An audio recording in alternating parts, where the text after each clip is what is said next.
What's up, guys? So, your host with the most, Alistair Brimner, Beyond Barriers podcast. I apologize for such the shitty live. I didn't really have time to set it up on my phone, so you guys get what you get on the talk right now.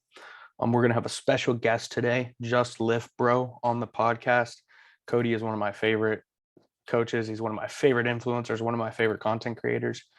He's got some amazing content out there. He's Evogen Nutrition's newest coach.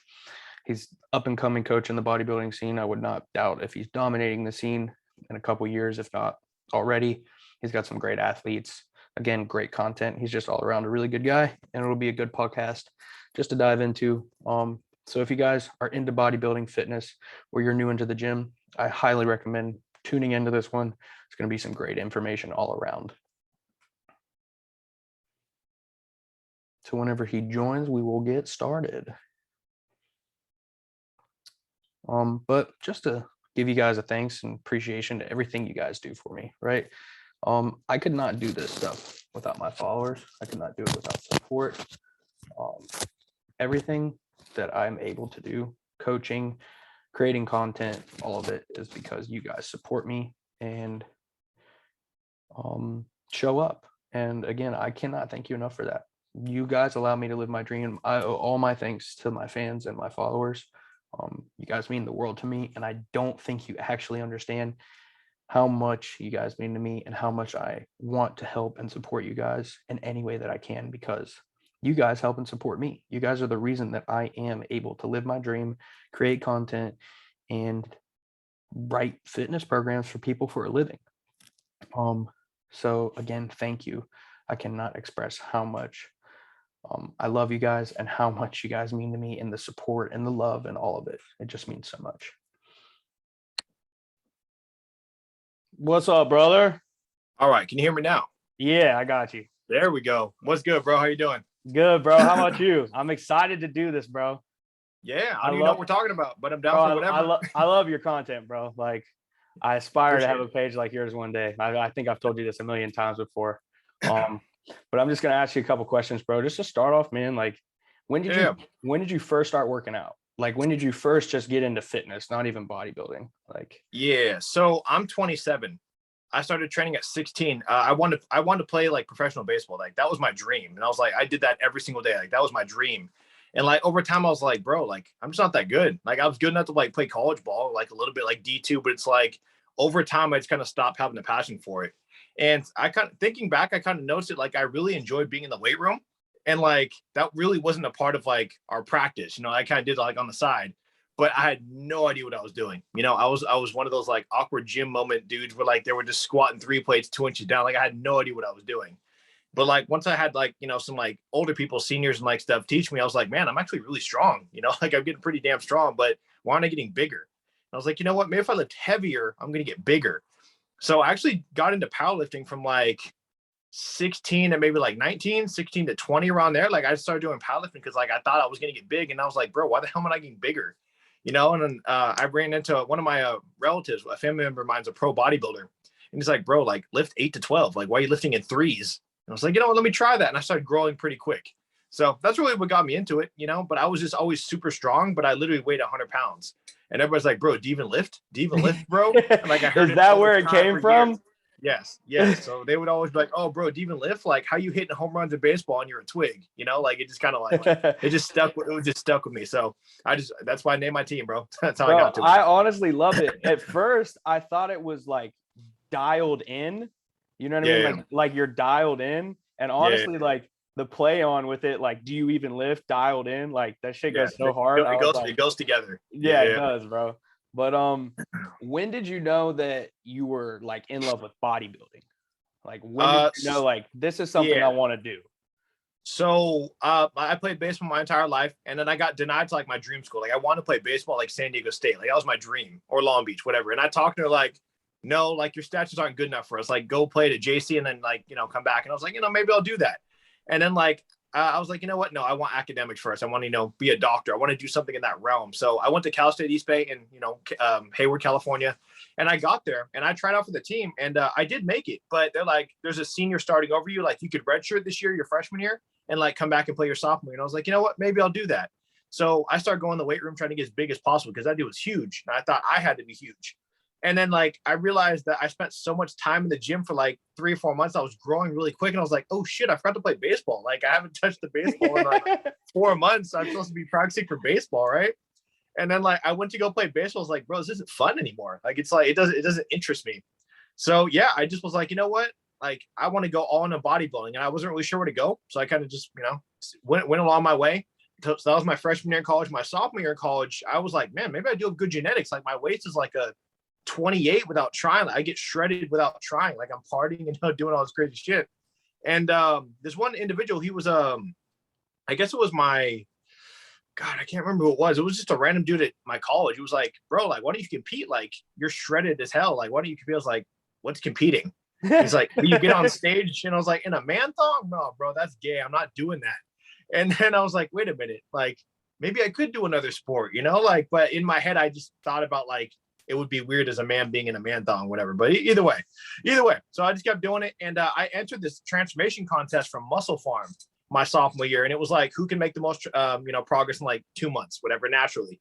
And like, I just did it for fun. I like bulked up and like did all shit.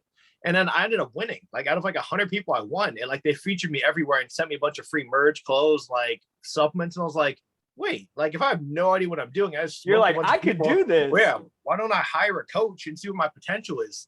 So I saved up every dollar I had, which was nothing, not working in college. So I saved every dollar I had. I hired my one coach, Robert Giles of Team Giles. And bro, the amount of progress I made in a year with the coach was ridiculous. I packed on like 30 pounds of muscle. I was enhanced, of course, but still like the amount of muscle I put on was ridiculous. And I was like, I went from like 180 to like 225, in such a short time. I was like, you know what? If I can do this. Yeah.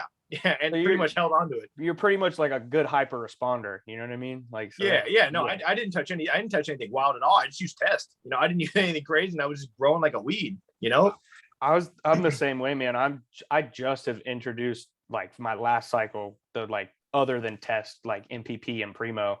And like, I'm pretty well at responding to it. So like when I got started off, I grew like, I was like 150 when I started, and I went to like 185 and retained most of it to like one side, like 79, 178, but I'm like 206 now. But when did you start coaching people? Like when did that first start becoming something that you wanted to do? Like when did you know like, okay, like I could definitely help people and like make a living out of this. Like this is something I enjoy. Yeah. So I guess I'll try and make it as short as possible. I know it's a long answer, but it's like, so I was in college. There was probably only 14 of us, like gym guys. Like I coached honestly all those guys that were the OG like college boys. Like we all kind of worked out together because there wasn't very many of us. There was like 15,000 kids, and we saw the same 10 faces every day, just year after year. So like we all kind of pushed each other. And eventually I was the first one to compete. There was no one else on that campus that I knew of that was competing. And I was like, I'm going to wing it. I'm going to go do it naturally, see what my potential is. And like, I got 5th out of like 14 naturally. And I was like, oh, if I could take, 5th and I don't even know what the hell I'm doing, maybe like if I hop on some shit, next year I'm going to be good. So after my first season, even though I got smoked, I came back to school my junior year of college, around there, like 3rd year of college. And everybody's like, holy shit, this guy competed, he could be the next freaking Arnold, blah, blah. Like they didn't know, like that there's tiers to it. They didn't know. They thought it was some pro bodybuilder. So everybody was just pretty much on my nuts about it. Like everybody wanted to train with me. I didn't know anything about coaching people. I just knew like what worked for me, which was horribly eating a bad diet and like hella volume. I didn't really know what I was doing. And so I started off like personal training, and I was like, oh, like just like Venmo me $25 and like I'll do like a 1 hour session with you or something, So it started out as personal training because I didn't have the knowledge yet. And just year after year, like it just kept getting bigger and bigger. And I was like, yo, like I have like 17 units. I'm competing. Like, how am I going to manage all these people? And I was like, what if I did half online, half in person? Like so some people who like they want to work on their own, they're more advanced. I could do that. So it started doing that. I only charged like $50 or $75 a month. And I was like, yeah, I'll do that. So that's how it started. I just started doing that as, I started noticing like a lot of people want to work out with me. But it wasn't until I got hurt in 2018, like early 2018, when like I lost everything. I was sponsored. You had a neck injury, right? Yeah. So I got hurt squatting. I pretty much had a really bad neck injury. I couldn't train. I couldn't do anything. I was legit like I might as well have been dead, bro. I might as well have been half dead in bed. Like I felt like dog shit. So that I I didn't know what to do because I just got out of college, just got my degree. I owed $100K in student debt, like all this crazy stuff. And I was like, what am I going to do, bro? I can't work. I can't stand. I can't train. So I still have my same clientele online. And I was like, what if I just continued pushing that? What if like, I just, found a way to do this for fun until I get well and blah, blah, blah, and I get better. So I just did that. I started marketing. I took more and more people. I was like, you know what? Maybe I'll take some show prep confederates. I'll do it super cheap. I won't charge them much just to prove I can do it. So I started getting people on stage. I started getting more men. And then I originally got like one woman. And like once I got her super transformed, I got her a small waist and big butt, it blew up around campus. And everybody wanted me to get them a big butt and legs. And like it just got bigger. So yeah, indirectly, like I built an empire half coherent in my bed from 2018 to 2020. Like I legit can't remember most of what happened. I felt that bad.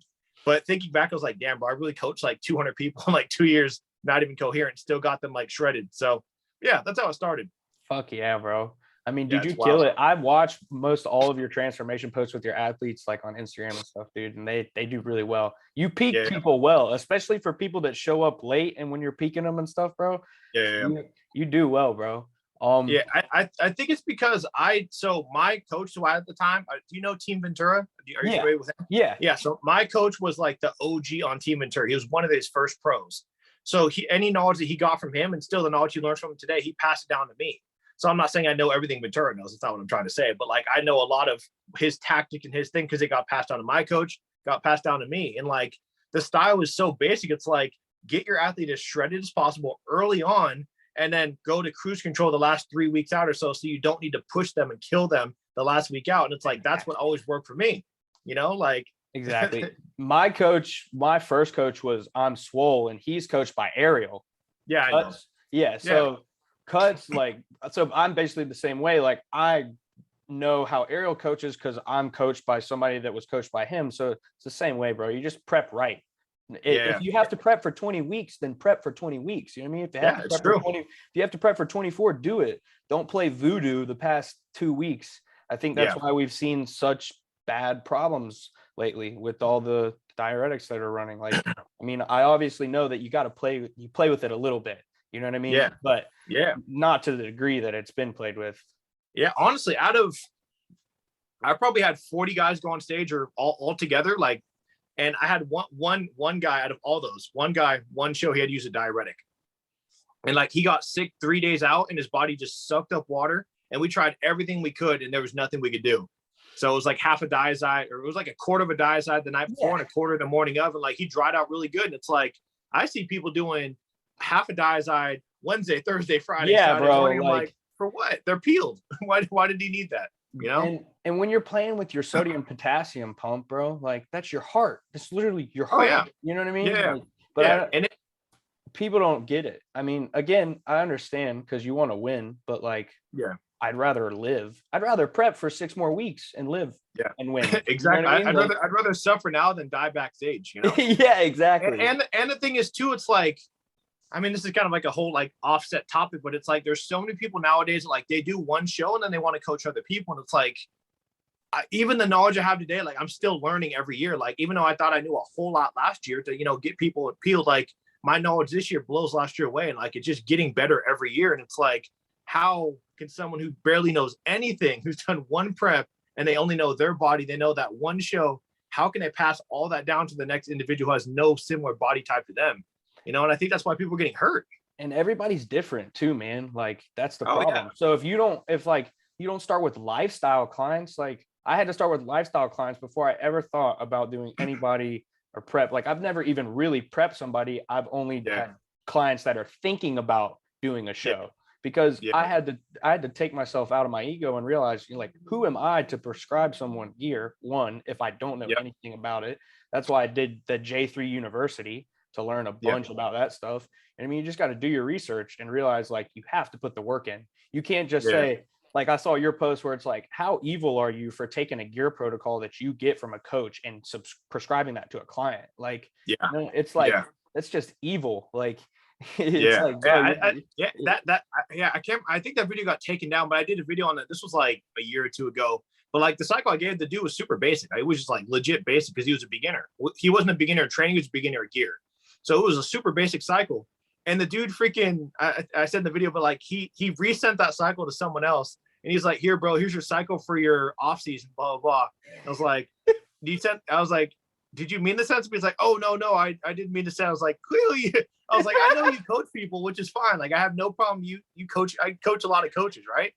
But like, this dude was full blown. I found out he said it, like, whatever program I gave him in any aspect, he was literally screenshotting it and sending it. He would change the name and put his fucking logo on it and resend it. Like, he was one of the first people I booted off my team that year. Like, I've only had to kick off 4 people in like 5 years. Like, it's ridiculous. It's not common whatsoever, but they're all like similar stories. It's a super disrespectful things that they don't think are wrong, I guess. But I burst out laughing. This is off topic too. At the phone call TikTok, when you were like, the dude was like, yeah, this would be really good for your brand. Like, just coach me for free. Bro, like, yes. Dude, that's happened to me a couple times, man, where people are just like fishing for free information and coaching and stuff. And you're just like, okay, I just got to go. Like, yeah. I mean, I think it's too, like, years ago when I was still getting into it, like when I was less popular, I had less clients, like I would hear everybody out, like, oh, you know, like maybe. But nowadays it's like, nowadays it's like my bullshit is just like, I can't do it. You know, I can't, like, I have very little free time, you know, like I'm not going to just sit in the phone with you for an hour and like, you know, you're not even training, you're not working with me, you know, like I can't do that. I'm at that point now. Like, I'm at where you were. Like, I spend like hours on phone consultations with clients. And then it's like, I'm like, damn. Like, and then at the end they're like, oh, by the way, I don't want to sign up with you. Yeah, I'm like, okay, I'll think about it. Thank you. Get back to me. Yeah. But next question, bro. What's your opinion on training styles? Do they make you or break you? I feel like science and literature is always ever changing on training styles.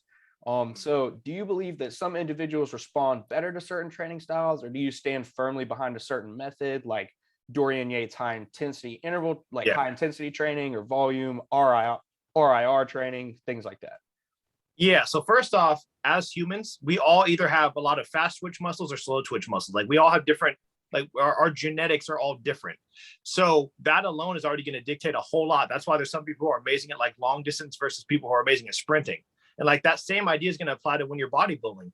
Some of us, like myself, like my frame could hold a lot of muscle. Like, I don't look 235. Like I don't look 235. I guarantee I don't look 235, but it's like, I can get really, really big. And when I got the bone scan, I found out I had the densest bones out of 175 people at my college. I had the #1 densest size bones. My bones were literally like twice as big as some of the people in the class. And it's like, why? I'm just genetically like that. You know, like that's some shit that like an open bodybuilder would have, like super dense bones to hold the mass in the frame. And like, when I didn't move out of bed for like a year, and I still never got under like 220 something. My body just stayed the same. So when that goes back to training, you need to figure out what works for you. I tried powerlifting. My body hated it, rejected it, hurt everything. I tried push-pull legs. I didn't hate it. I tried it. I just wasn't growing optimally. So when I got into the bro split, which is when I started competing, that's when I really started growing like a weed. Like, when I gave a lot of volume once per week, like just chest day once a week or whatever, once a week, maybe twice a week, it's like I started growing really well. So I knew that for myself, high volume for very low frequency, I guess just, you know, 1 muscle group per week, very high volume worked really, really well. You know, versus some of my clients, I've given them high volume, their body rejected. They start shrinking, you know, like they're like overtraining. So I drop them down to like an upper lower split. I drop them down to like a push pull legs. And it's like, it's true. There's no perfect training split. And I have 5 guys in prep right now for shows, and 2 of them have the same split. The other 3 have different splits, because some of them do good with high volume. Some of them do good with supersets. Some of them have no chest. Some of them have no back. It's like, how can you give someone the same split if the dude has a big ass chest? Why are you gonna have him doing chest twice a week? You know? Exactly. So yeah, little things like that. I like Joe Bennett's reference to it. It's like, training variables are tools. So like arguing about whether training to failure or reps in reserve or volume, or, you know, like, again, not training volume, or, you know, 30 seconds in between your rest or 90 seconds in between your rest. It's all tools. So that's like arguing whether a hammer or a crowbar is more efficient. Like, they all serve their purpose in certain circumstances for certain people. You know what I mean? Yeah. The only thing that I think is standard, like that kind of applies to everybody, is like how your body will respond to a certain rep range. Like, that's kind of one of the things that's like, it's a given no matter what. Like, I'm sure there's a little bit of leeway here and there, but it's like, you want to train for strength, you go 3 to 5. You're not lifting in the 3 to 5 to get bulky. You're not doing it to get big. You're not doing it for that. You're trying to be a bodybuilder, 8 to 12 for compound, 12 to 15 for isolation, and really grow and stimulate the muscle. So I think that's pretty standard. But in terms of like different types of, you know, rest times or volume, like that's totally person dependent. Yeah. And me and Flores touched on this a while ago too. Like me and him really like high volume and like doing the muscle group maybe once a week or something like that versus some other people. They're like, that's wrong. It's like, I mean, I won 6 shows in a row, bro. How are you going to tell me it's wrong? I hate the arguing that goes on amongst influencers because I love Dorian Yates high intensity training. Like that's the way my body responds the best. I do overload.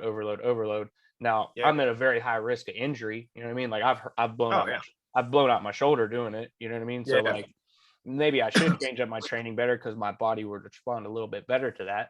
But like there's no argument over like, is my method better than your method? You know what I mean? It's like that's senile to argue over things like that. But what do you think plays a bigger role in hypertrophy, load or time under tension? I used to believe it was load. Like I genuinely used to believe it was load and kind of like rest times. But ever since I had that one coach who got me through shows, so like it's one thing for him to write my program, me following it. But when we linked up, we used to, because he lived in like 15 minutes away, 20 minutes away. So when I had free time, I'd go to his gym and he trained me. And like, I never understood, even at 21 years old, like I didn't know what real time under tension was. And when I started doing with him, I literally couldn't move my chest for like 4 or 5 days. And it's like, we weren't lifting heavy. It was just like all the way up, slow and control down, all the way up, but like never getting the tension off of my pecs or whatever we were doing. It's like, I just never thought about doing it like that. I was so obsessed with seeing the dude next to me who's bigger than me just slamming the weight that like I thought that was okay. So when I started training with an actual pro, you know, an actual pro bodybuilder, it's like, holy shit, he's not that strong, but he's freaking jacked. Why is it? Because he stimulates the muscle, you know? So yeah, I'd say time under tension and not being scared to do one arm at a time or like one side at a time, because my right pec's a little bit smaller than my left one. And when I started training with him, like we spent a lot of time just like single arm everything movements. And man, like my body was fried, whether it was delts, legs, whatever. It's like, don't be scared to train one muscle group or one side at a time, like really get it evened out. So yeah, time under tension and isolation is like king for me. I definitely think time under tension too, because like if you think about it, even like the Dorian Yates style training I do, it's about lifting as heavy as possible, but I have to contract the muscle the entire movement. You know what I mean? Yep. So if I'm doing 225 on the Smith, I'm not like, I'm never as slow and controlled as I can on the way down. But if you think about it, I think it goes like this. If we're increasing time under tension, essentially we are increasing load. You know what I mean? Yeah. Because the more time under tension we have the muscle, the more load it's under. So I guess when I heard load, I was thinking like the weight. Like I was thinking I see that like so many TikToks of people arguing like, oh, time under tension, oh, load, oh, time under tension, oh, progressive overload. And it's like, essentially they're hand in hand. But if we're talking hypertrophy, I definitely think time under tension is the dominant factor all the way. Yeah. Are you a fan of dead stop movements? Not something I've done too much of, no. So like that's almost like a deadlift or like a rack pull maybe, but like in terms of general like training, no, I've never done too much of it. So I never usually did much of them either. But after doing the J3 University, like just generating good contraction on the eccentric motion, like after the eccentric motion, dead stops really helped me with like just being able to fire my chest on the way up. Because I found I'm really good at contracting my chest on the way down, but I'm more belt dominant when I want to press up. So the dead stops really help because when I stopped and I thought, okay, activate my chest and then press up, that kind of helped me out with those. What does the dead stops like? What is it including exactly? Like what is it consisting of? Like I understand the general idea, but like how many seconds are you down in it? Is it like 1 or 2 or it's like 5? Like how long are you down there for? Maybe like 1 second. You know what I mean? I'm just taking a second to get set, maybe let it rest, and then just press up as powerful as I can. So it's not something where you're legit like 1, 2, 3 and slamming it up. It's like okay. Yeah. Okay. I'm more so thinking about just trying to take a second to contract the muscle that I really want to fire before I do that explosive movement. Yeah, no, I got you. No, it makes sense. What's your best, worst bodybuilding horror story? How would a bodybuilding horror story be good, bro? Bro, be good? They're sadly entertaining when I watch them. Some of the things that I watch on them, I'm like, Yeah. Well, let me give you an example of like, I'll try and knock out some ones that are super quick and super funny, and then give me a second to think about the bad one, because I got two bad ones. One I don't think I'm allowed to say, but one it's up there. It's up there. So I'll give you like two super quick ones of like, they were any of these stories, like these are people I personally know. Like these are people that I actually know, whether I worked with them before in like the past, or like we're good friends, or we're gym, but like I know all of them. And the fact that I had 50 stories of people I know that like aren't given to me, like it's really mind blowing.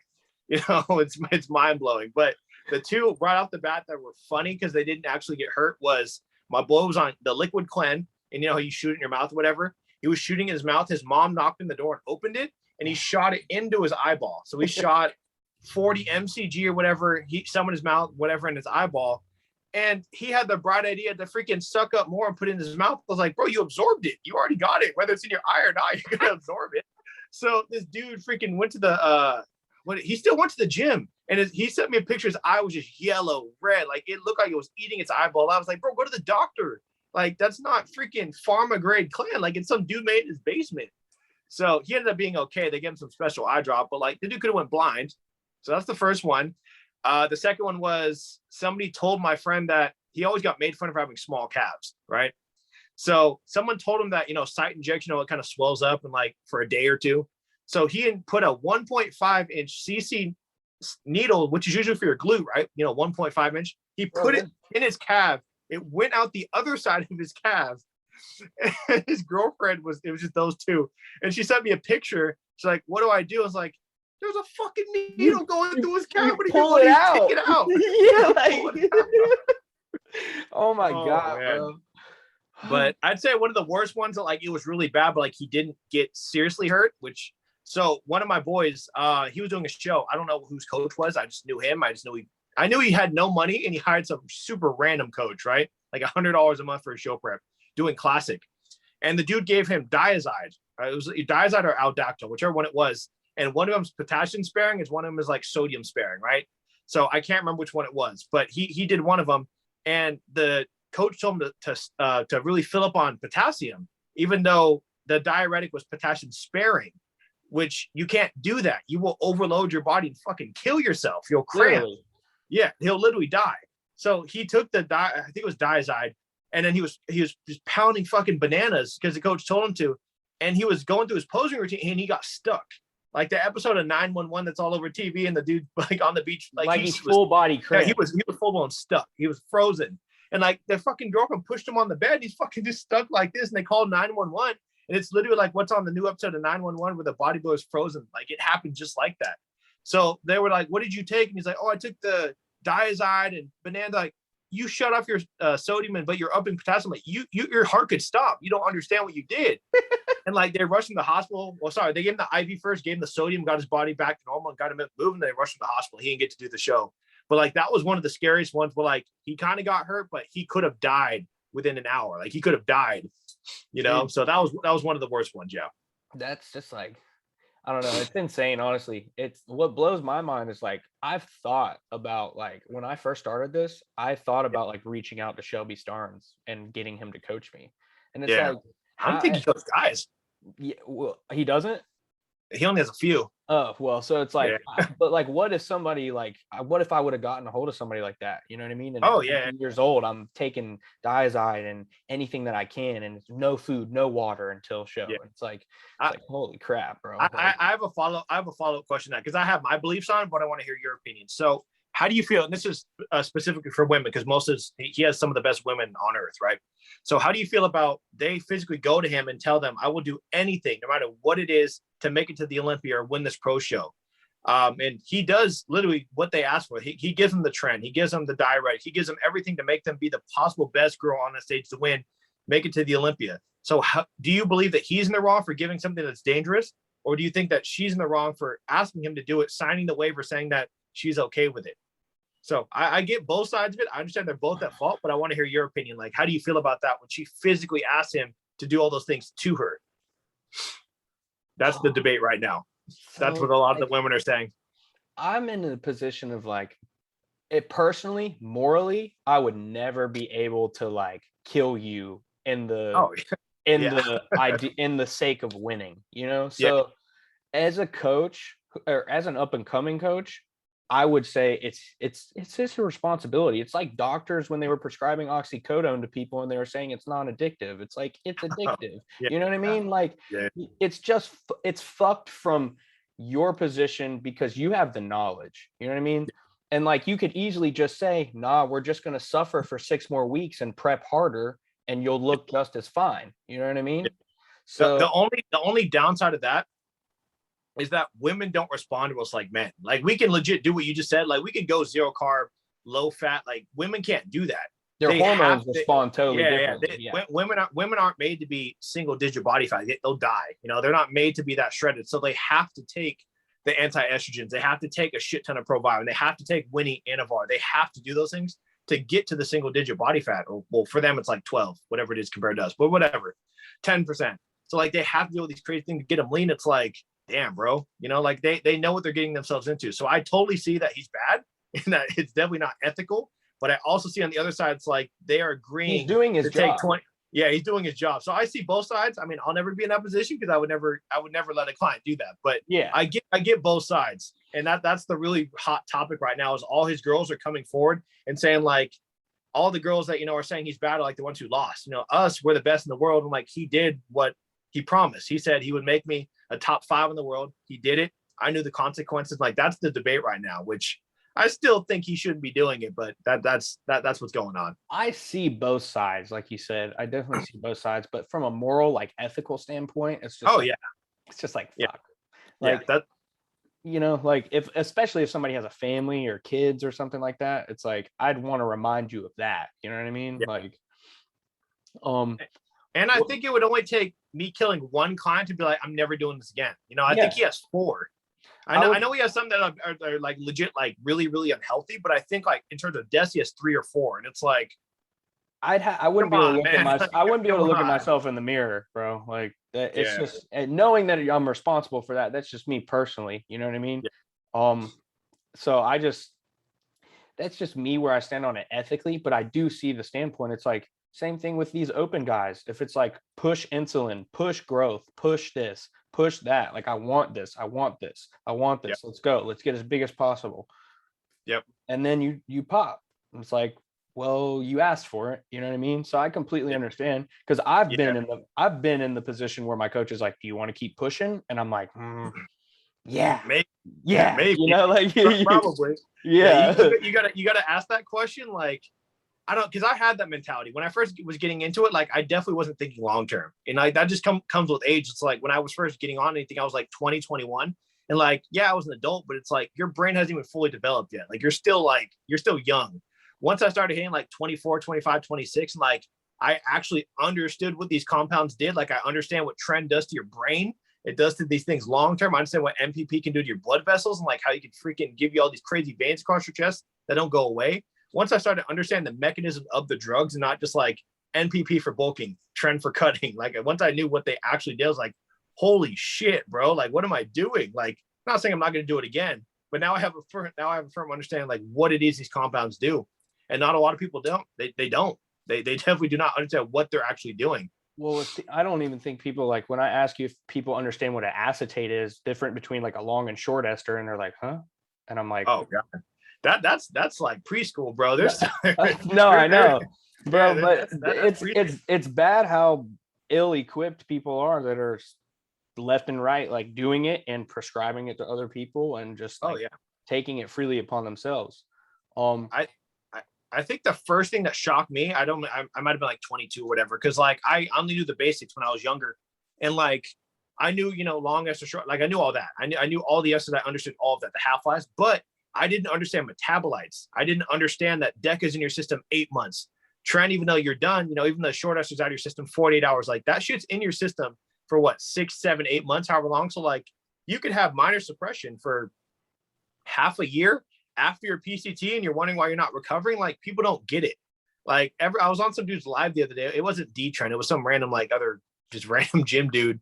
And he was just like, yeah, you know, I blast Trend here and then I get off like I'm fine. You know, like it gets out of your system in 48 hours. I'm like, no, it fucking doesn't. you stop feeling it, but it's not gone. You know, it's like it's so hard. Like it actually upsets me sometimes. Like maybe like last year I was like, I go out of my way to roast people, but it's like I had to stop because like it's either lose my account, you know, and educate people, or just like try and find a happy medium where like I can't roast them, but I try to like make a friendly video talking about how this is not right. You know, like Yeah. I had to change my ways, unfortunately, because I really missed the way that I could be very aggressive towards things. And like it's not allowed anymore. That's on YouTube. That's Well, okay. But it's sad that I really will say TikTok is like if you put anybody in their place, it's just bullying apparently. But oh yeah. you Oh know no, what I it's mean? 100%. But what is your opinion on mass gainers? Have you ever used them, or do you prefer to get your calories in like if you're bulking in whole foods? I definitely Yeah. prefer whole foods. Like when I do clients, I always tell them whole foods. We're just talking about just general mass, like the mass gaining subs. Yeah. So when I was younger, like high school, college, and like I didn't have a whole lot of access to food, and I didn't know any better. I'm also a hard gainer, not anymore, but at the time I was like a hard gainer. So yeah, I did all my whole food, and I was still always like 800 calories short, and I just couldn't eat any more pasta, potatoes, and whatever. So that's when I did start implementing mass gainers. Now, for hard gainers, I do have a couple of hard gaining clients, and I do have them use it, but it's very, very select few. Like it's like 3 out of 50. Like it's very, very low odds that I have someone do that. But for the other like 95%, I usually have them do like a it's from Evo, just called Evo Fusion. It's a whey and casein. So it's slow digesting and it absorbs throughout the day. So that one of that, something like that with some fruit in it, maybe some honey or something like that, I would much rather choose that. And it's not because like the quality is different than the other. It's like I'd much rather choose how much protein I want in something. Because if you have a mass gainer, the one of the other ones I saw was like 50 protein, 400 carb, or some ridiculous, like some serious ridiculous mass is stupid. Like it's crazy. The ratios make no sense where they're at. It's like 50 fat, 50 protein, 400 carb, or something ridiculous. I'm like, well, what if I don't want 400 carbs and I only want like, so then what? I get 200 carbs and 10 protein. Like it's not even a protein shake anymore. It's a carb shake.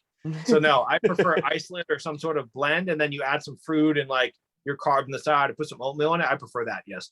I'm always the same way. If I'm going to do a shake, like my pre-workout shake is 2 scoops, 95 grams of oats, 2 scoops of protein, 95 grams of oats, a banana, and 14 grams of honey. You know what I mean? So it's like, I always prefer to incorporate real foods if I'm using protein powder too. Now I've seen your post on this, and I want to get it on record for the viewers because I get a lot of questions about this. What's your opinion on SARMs and the widespread usage of them by young adults and teens in the fitness community nowadays? So I'll go back to the very beginning. So 2014, 2015, when I was like a sophomore in college. That's when I first learned about it because they were new. They just came out, and they were introduced to me as steroids without side effects. Like that's literally the way that like people that I trusted marketed them to me, because that's what they thought. There wasn't very much research on it except Ostarine. There was a little bit of research on Ostarine, and I was like, okay. So I took a couple of them because I was like, why the hell am I going to pin myself, bro? I could take these liquid or pill, whatever, and like it'll be cool. So I took them, and like immediately, like I took them for about 8 weeks. I tried to suck it up because I didn't feel that great on them. So I took about 8 weeks, and I was like, bro, like these side effects suck. I feel like I have high blood pressure. Like I feel shitty. Like I tried. It was like Ostarine, Rad, and something else together, just because like that's what he told me, right? So I tried those together, and like I just didn't have that great of results. Like I grew more than a natural, but like I went and got some blood work done because I still understood how to read that at a young age. And like my lipids were over here, my cholesterol was over here, my blood pressure was over here, and I'm like, I haven't even been on that long. So I got off, did a proper PCT, and then he reached out. I was like, oh, bro, try this MK677. I know you can't afford real growth hormone. Try this. I was like, hell yeah, liquid growth hormone. Let me try that. So I did it, and like I got hungry, I got better sleep, and like I still knew about the blood glucose monitor, so I checked it. So before I started, it was about 85 waking up, so it was very good range. About 7 or 8 days on it, I checked in, it was 105.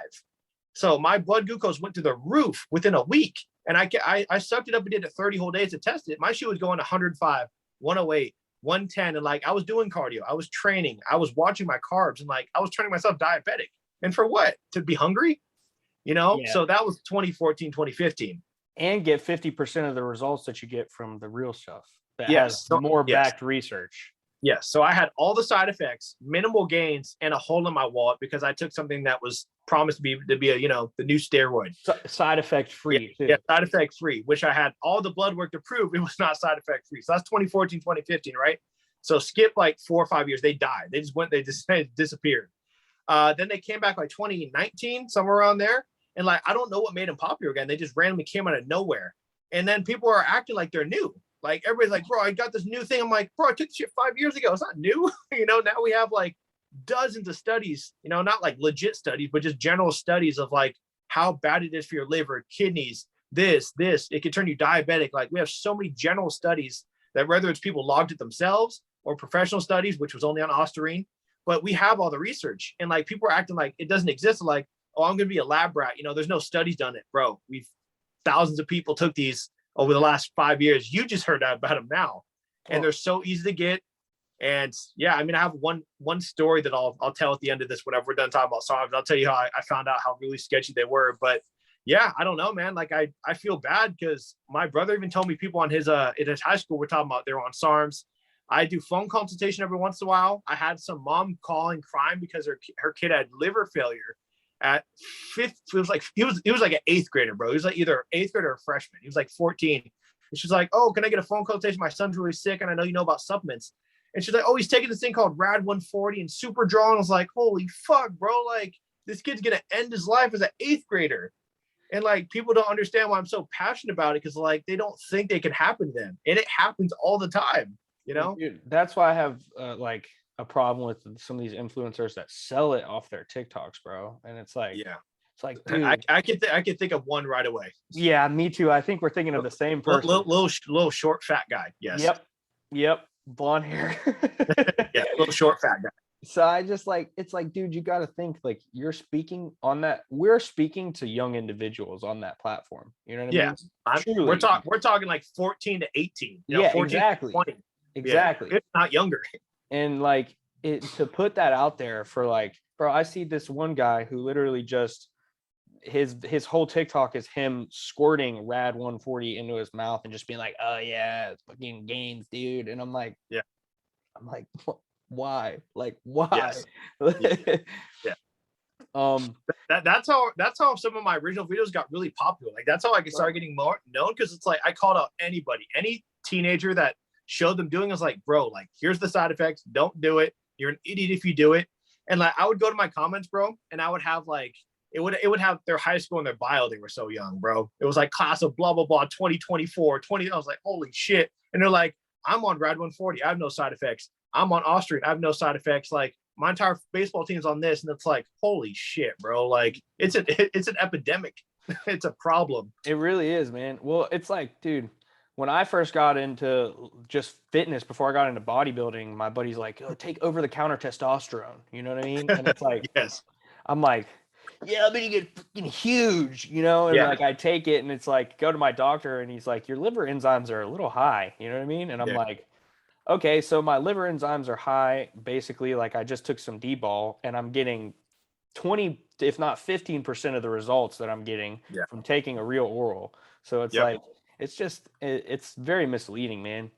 Also, the problem I have with that, I'll get into it, it's like off topic. The reason I did things like that is like following people like Mike O'Hearn and truly believing that he's like natural and that's attainable because he preaches that. Like at such a young age, I walk around and like talk to my older bodybuilding friends. And I'd be like, Mike O'Hearn's natural, right? And they're looking at me like, are you fucking retarded? Like, you know, I mean, we still got people thinking sebum's natural, bro. It's like when you're young, you don't know any different, you know? Yeah. So Dorian Yates or Lee Haney, who had the better physique? I don't know. I mean, I genuinely really like Dorian Yates. Like I liked everything, not just his personality, like that whole hardcore shit, but like, I just really liked his physique. Hard, grainy, dense. Like I just really liked his physique. I honestly liked how he transitioned bodybuilding into the sport that it is now. Like he was the first mass monster. I know a lot of people aren't fans of the bodybuilding industry nowadays. I like to say it's like not the golden era, but I think that we live in the golden era of bodybuilding right now. Yeah, bro, it's evolution. Yeah, it's growing more than it ever has. You know what I mean? So I love it just because he was like one of the revolutionaries for the sport. You know what I mean? What was your opinion on Big Ramy winning the Open and them leaving Hottie out of that stand by stand with Brandon and Big Ramy? Yeah, it was prejudging that they left him out, right? It was prejudging. Yeah, it was prejudging. I felt if I was a competitor, even if I wasn't even in the top 3, I just felt like it was very disrespectful. Exactly. Like, because bro. I could see if they did it at finals and they already knew like these were the 2, but like to do that at prejudging, it's pretty much saying like, fuck you, Hottie. You know, it's saying like, you don't even have a chance of being in the top 2. These are the top 2. Like, don't even try tomorrow. Like, that's the vibe I got from it. Even Sean, the whole time was like, my eyes keep going back to Hottie. His conditioning. Yeah. My eyes keep going back to Hottie. I heard him say that at least 6 to 7 times.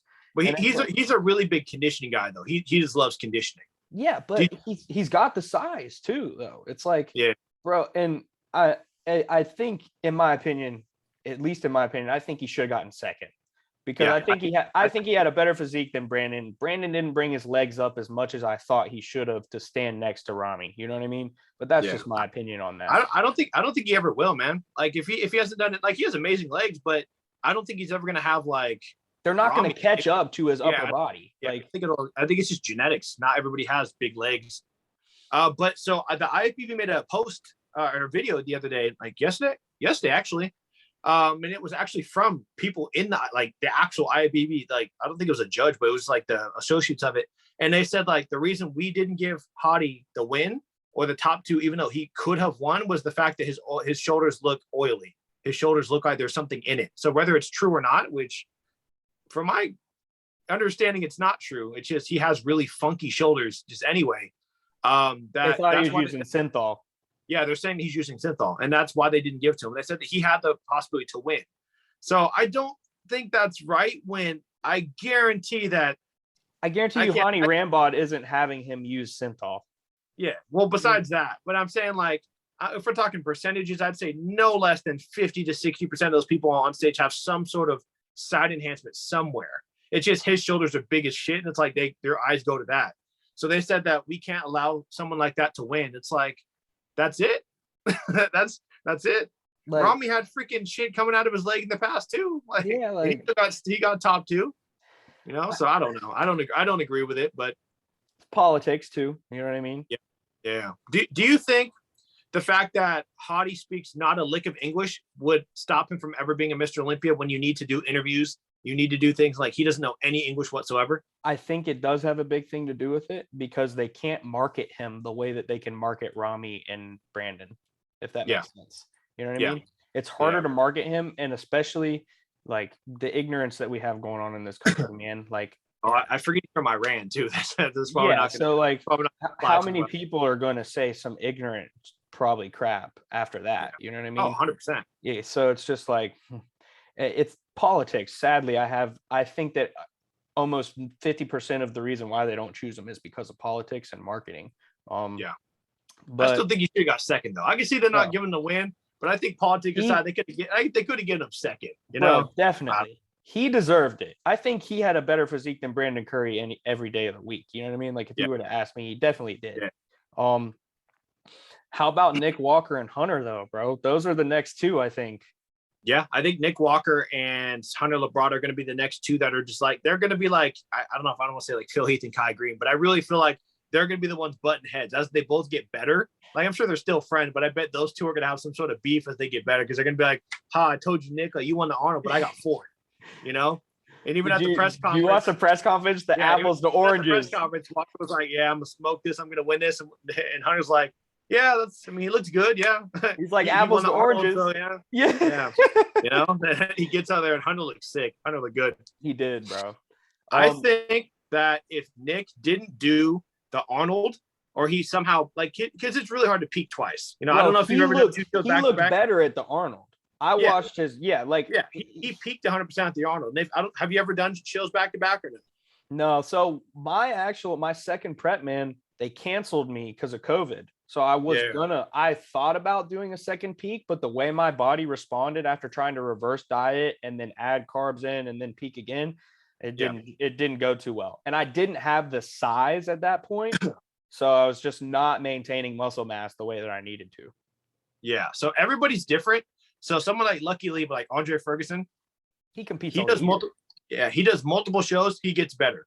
Myself, I did 4 shows in a row, and like minus the 4th show getting sick. The first 3 I got better. First show I held some water. Second show peeled. Third show peeled out of my mind. So I got better as shows went on. Some people can't do that. You know, that's why they only do one show per year, because they know, like, I can't do multiple. Like, I can only nail it once. And I bet if Nick Walker didn't do the Arnold and he did all in on the Olympia, I think he would have probably pulled a third or fourth. Maybe not third, but, you know, maybe like a fourth. I mean, what if he beat fucking Brandon, bro? Bro, I honestly, again, I was pulling for him to beat Brandon from his look at the Arnold. That was my prediction. I did a little prediction video like you did. Yeah. I had Nick going second, Hottie at third, Brandon at fourth.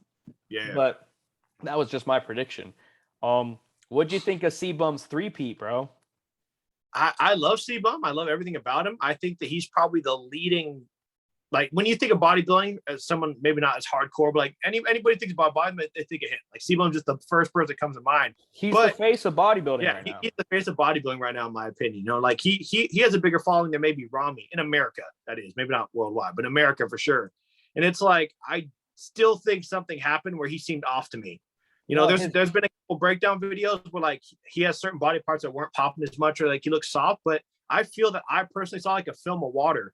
And I think that Terrence could have beat him. I think that it could have been a very, very close, like, you know, argument. It was in his lower back, bro. If you look at his lower back, there's a little bit of skin folds, just a little teeny bit. You know what I mean? So like, he definitely wasn't his condition, but Terrence's conditioning was always insane. I think if C-Bum competes one more time, they'll probably give it to him, and then he'll retire, I would say, and then Terrence is gonna win. Yeah, I still think he might retire this year, bro. I still got the feeling, because, like, bro, I mean, if I was him, I would, man. Like, because I mean, my own. We don't. The only reason I say that is just based on the clues that he gave us. So, like, he was talking about how this prep was one of the hardest. I had to diet at 1,500 calories and under. I had to do this much cardio. It's like, your next prep's not going to get easier. You know, it's going to get harder. If your preps are getting harder, it's not going to magically get better. You know, so that's kind of like my idea. That's why I assumed, I was like, he has the same immune system as me times 10. Like, his is worse than mine. And mine, he's in Ramda right now, right? What's that? He's in stage 1 kidney failure. Is he? Yeah, I'm pretty sure. Oh, I have no idea. Yeah, I know that his immune system's bad, and it goes through his entire body, which can affect your kidneys, yes. But I don't know about him having Ramda or not. I was under the impression that he has Ramda, or got it, and that's why he had to go to the hospital. What, 3 years ago? 3 years ago? 4 years ago. 4 years ago, because he won the Olympia. Yeah, so it was 4 years ago when he had to drop out of the Olympia because of the health conditions. I think it was because he went into Ramda, if I'm correct. But yeah, bro, I mean, dude, he's half an owner of Raw Nutrition now. I would definitely if I were him, I think 3 just sounds a lot cooler than 4, and I would just shut it down. Just 3's enough, because you never know. Like, because I know when anything that I touch, if it's once it gets past TRT dose, like, I get my levels checked, my immune system goes down. So if I get the flu, I get anything, I'm going down. You know, I get COVID, I'm dying. Yeah, and like, the thing can apply to him. His is worse than mine. So I guarantee, in his prep the last 4 weeks when he's peeled, he can't even go outside, bro. He probably can't do anything. Yeah, exactly. You know, and if he does, he's going to get hurt, you know, or he'll get sick and like he's going down. So it's like, at what point is it not worth it? I could see if he was an up and comer, you know, like he's trying to get money, but it's like, bro, he has endless money. You know, what if one of these preps kills one of his kidneys and like he has a bad life? And then he's done forever. Yeah. And then what? You know, he's probably not going to die, but like, what if his quality of life isn't good and he's rich? You got to run dialysis forever, but you're rich. The worst possible thing that could happen, right? Horrible. So I think he should shut it down. But then again, like, he may really love competing. Some of these guys will kill themselves to compete, you know? I have that bad mentality, man. I'm a recovering addict. So like 5 years ago, I was fully blown based on like painkillers. It's partying is big where I grew up. So that's why bodybuilding. Where are you from originally? Pawleys Island, South Carolina. So it's like a little, I would explain it as like the Laguna Beach of the East Coast. It's like so it's a straight party town. Yeah, like rich. I mean, you're either middle class, low class, or you're loaded. And majority of the kids are loaded. I was middle class, but like my friends, you know, like my buddy, my best friend and his mom would leave the house and leave us like an American Express Platinum, like hundreds of dollars of cash. Like, just do whatever you want. Trouble. Yeah. So like, I have an all in or all out personality. Like, it could be anything. It could be paper airplanes. Like, if I fuck with it, I'm going to do it. You know what I mean? I feel that, bro. Yeah. So I'm not a recovering addict, but I have that really bad extreme focused personality on anything. It's not a good thing at times though. Yeah, but like I've learned to channel it into being good because like bodybuilding, when I found it, man, it was like, dude, I can never be the best at this. You know what I mean? Like I can always keep Yeah, you beating can always myself. get better. Yeah. So it's like I feel like I might fall into that like mentality of like I'm gonna do this until I fucking croak, you know? Yeah, you can do that, but you know, I was like that until I got my injury and I got a chance to learn more about the sport because I still love the sport. I still want to compete. I may not want to make it to the Olympia, you know, I don't know if I want to do that, but I still would do it solely for the fact of loving the progress of or process of it. But knowing now about how the drugs actually work and like what they're doing to your body that you can't feel, that really scared me because, you know, I never knew trend could affect your thinking process, not like anger issues. That's not what I'm talking about. I'm talking like long-term, like your dementia, thinking, like yeah, long-term, like your brain's never going to be the same. Like you're changing little things like that. Or like I mentioned, the NPP, even though it's so popular, you can fucking fry your blood vessels. It's toxic to your blood vessels. You may not feel it, but one of those days something could happen. Your fucking blood vessels aren't pushing blood around, you know? There's little things like that. I started feeling like I was getting a clot in the back of my calf when I was running it last time a little bit because like it was almost like my blood vessels were constricting in my calves, bro. It was bad. Yeah, but, no, NPP and decade, bro, it's not a joke. Like just because it's not trend, people put it like they're there like, oh, it's not a big deal. Yeah, it's not trend. No, bro, it's still a 19 nor. It's still a very, very potent compound. The only one you don't got to worry about is Primo. You know, you got to donate blood, but you know, Primo's like nowhere near those. You know, they're not in the same area. And people don't like even understand, you know, like if you're running like Mast and Primo at the same time, you're running 2 DHT derivatives. You know what I mean? Oh, so yeah. It's like now you're doing something, you're double trouble with that. Yeah. You know what I mean? Now your hair's gonna fall out faster than what it already is, you know. Yeah, bro. Mine fell out. Mine fell out long before that, bro. Mine fell out long before. Mine fell out in high school. I don't know. I got some shit genetics, bro. But bodybuilding didn't help. Definitely didn't. Now, what did you think about men's physique and Brandon's third win? Also, how about Aaron Banks though? I did not expect that shit at all. I never heard of him. You know, I didn't either. I know Diego in third place. I knew him, but I never heard of Aaron Banks before this. And he actually just commented on one of my videos. I guess he's on TikTok. We didn't even know, right? But yeah, so he's on TikTok. But yeah, I never heard of him. You know, Cuts didn't gas him up or anything. It just he came out of nowhere, and it's like he's so goddamn big, bro. You know, like I don't know what the judges were going for this year. Like I understood they wanted mass monsters. Like that's clear. They made that very clear. They want a lot of size and they wanted board shorts. And yeah, I mean, I think that from the back he smoked Brandon, but from the front, no matter what anybody says, Brandon's flow is just so perfect. The way he hits it. Yeah, his core, his chest, everything just flows really, really well. And I think if Aaron brings his chest up and he brings that same conditioning, then like it's game over. You can't outsize someone who has probably 15 pounds of muscle more than you. And because they're like 3 to 4 inches taller, what? You know what I mean? He's 6 something foot.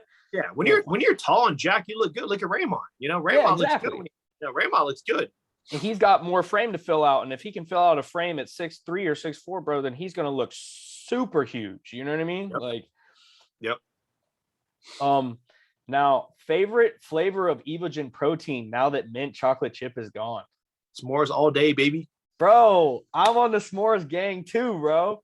Literally sipping it on it in between questions, you know? Bro, them chocolate marshmallows bring me back to Swiss Miss days, bro, when I was a young kid drinking the hot chocolate. Yeah, no, that's fine. I mean, I'm really gonna miss the mint though. All jokes aside, like I was heartbroken. I was like, no, I'm leaving Evogen. I'm done. Will you ever turn your back on dry chicken? No, impossible. It'll never happen, bro. Gang. I had the most ridiculous question the other day. I need to make a TikTok on it because I was dying. I tried not to laugh on her in the consultation, but she dead ass was like, I just want to know, like, I would love to work with you. I want to do this, but I really need to have like my chicken like moist. Like I need to have like good cooked chicken. And like, I know that you force your clients to have dried chicken. You force them to do this and dry out all their feels. Like, I was like, oh, that's hilarious. Like, that's funny. She's like, I'm not joking. It's like, oh shit, you're serious. I was like, I don't force them to eat dried chicken. I eat dried chicken and I just created an army around the world. She's like, oh, I was going to sign up with you because I thought you forced me to have dried chicken. I was like, do people really think this? I mean, I should probably clarify this or something. I don't know, bro. Bro, this one guy man. attacked me on my video that I made of the dried chicken. He was like, this is bland. He's like, this is terrible. This is why the black community makes fun of white people. Like, I was like, dude, it's not that deep. Like, it's a chicken. You don't have to eat it. I'm eating it. yeah, You know, like you're not the one eating it. Yeah, I do get the occasional "your black card's been revoked" comments every once in a while. I get them every once in a while. Yeah. Oh man. Well, bro, that was just my last little question to finish it off. I appreciate you giving me all this time, bro. This is like the best podcast if I had yet. Like, dude, I've been lit for this the whole day. Again, you're like my favorite influencer right now, bro. Like, I look up to you immensely. Let's go, baby. I'm trying to be on your level, man. Here in a couple years. Just take time, man. This is just advice to you or advice to anybody. It's like you just need practice, you know, like, and what makes me different than a lot of coaches, like, well, two things. One, I have a lot of practice. So that's the first one. Like, I didn't charge much of anything. My first, like, it had to be close to 50. It had to be close to 50 people. You're just getting experience. Yeah, I was just trying to freaking just pick them out. And it's like, they can't be mad they don't get the best results when I'm charging them like $40, you know, or like $50 a month. Like, how are you gonna be mad? I'm still learning. And just tons of practice. And like, I don't know if you ever want to coach women, but like, you need to practice on like a sister, mom, cousin. Like, you don't want to charge a woman until you learn it, because that's a whole different world that you need to learn about. Like, man, they're still hard, but women's like a whole different thing. So yeah, my best advice is practicing. And when you do get to a higher level, do not rush your clients to compete. And that's why there's so much bad competition on stage nowadays. It's like the coach is like, oh, I could charge him more. I could charge him, $400 a month instead of $300 because he's show prepping. And then they put him on stage, look like the Michelin Man, bro. He's freaking 40 pounds overweight. And it's like, you see it at all the shows, and then they won't post their clients ever. You know, they'll never post them because they're embarrassed of it. Well, that's why I genuinely fucks with you, bro, because you're one of the only coaches and influencers that's made it big that still keeps it genuine. Like, you're about your athletes and about your money, not just about your money. You know what I mean? Yeah. So like, that's where it is as a coach. You have to be about your athletes too, not just, obviously you have to be about your money because you have to live. But it doesn't need to be about the money. It's about the athlete. You know what I mean? Yeah. It's about providing a good service, and the athlete represents you. So if he gets a great service, and I would never want to rush an athlete into prep, because I feel like that would reflect upon me as a coach terribly. Yeah.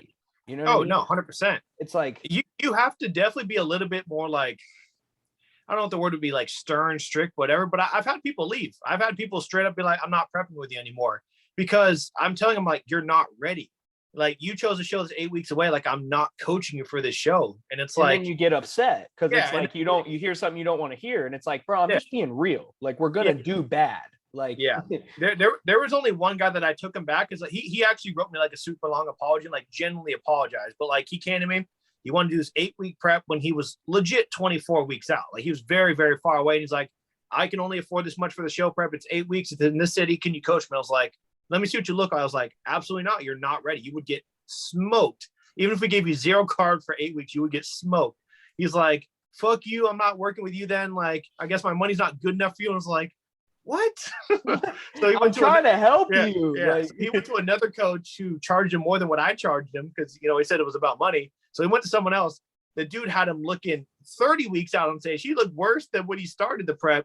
And he came back to me. He's like, I'm so sorry. I understand you were looking out for me. I was just being, a dense ass, dumbass, blah, blah. And like, I did take him on. We actually worked really good, and I got him peeled for his next show. But like, 9 times out of 10, I would have been like, fuck you, I'm not taking you back, just because how disrespectful he was. But he genuinely apologized, like, you know what, let's show you what a real prep looks like. Let's actually plan for something months away. So yeah, that's my best advice to you as a coach. Like, yes, you want to have the client's best interest. You want to make sure that their requests get met, but certain things, like, you're the coach, you're in charge. You need to make that final decision, not them, especially if they don't know better, So that's my best advice. And I definitely let people walk all over me in the beginning, because I wanted to make sure they were happy no matter what. And it's like, I still keep everybody happy, but I still have the final say, you keep it a buck. Like, you're always going to keep it a buck. Yeah. I'm not going to let you get on stage getting fucking last place. It's not happening. It's not happening, So either way, is there anything else you want to talk about? Nah, bro, that was it, man. But I really appreciate you again doing all of this and spending the time. Of course. This is fucking awesome. I'm gonna post it on YouTube and on Apple Podcasts. So Yeah. I'll tag you in it on YouTube and like a little clip I do for TikTok and everything. Yeah. I'm gonna need that dry chicken segment. Okay. Bro, no, I got you. I'm gonna need that clipped. I got you, dog. I got you. All right, man. Yeah, no, thank you. Thank you for having me on. It was a great conversation. You know, you were one of the few people who like asked genuine questions that weren't trolling. You know, Bro, like it was an educational, video. that's why I do this, man, because I don't even look at it this way. If I can surround myself with people like you, I've always been like this. If I can surround myself with bigger, better individuals in the gym, bigger, better individuals in my life, then I can be a bigger and better individual. You know what I mean? So this is a learning experience for me, and it's educational for anybody that watches it. You know what I mean? Absolutely. Because this is what people need to see: genuine conversation between two people that are in the industry. You know what I mean? Yeah. And I'll happily have you on mine. I move in the next month, somewhere within the next month, I'll be out in San Diego, and I'm going to have my whole, whatever room solely dedicated to content, podcast, whatever. Once I get that set, then I'm going to get back into weekly podcasts. So I'll make sure to schedule in that we can hop on, we'll do it all again. Awesome. Sounds good, brother. So, all right, man. Thank you for having me. Have a sick night, dog. All right. You too. Peace. Later. All right, guys. Thanks for signing into the podcast. That was awesome. Honestly, probably one of the best podcasts that I've had in a long time. I'm going to post it on YouTube tomorrow, 1 p.m. Eastern Standard Time, and it'll be on Apple Music or Apple Podcast tomorrow, 1 p.m. Eastern Standard Time. I'm going to segment some stuff out for everybody, post on the TikTok, the Instagram. Be on the lookout. Thank you guys for the support. I love you guys. Alistair Lift signing out with Beyond Barriers Training and Nutrition. Everybody enjoy your night. Live your life. Love your life. And peace out.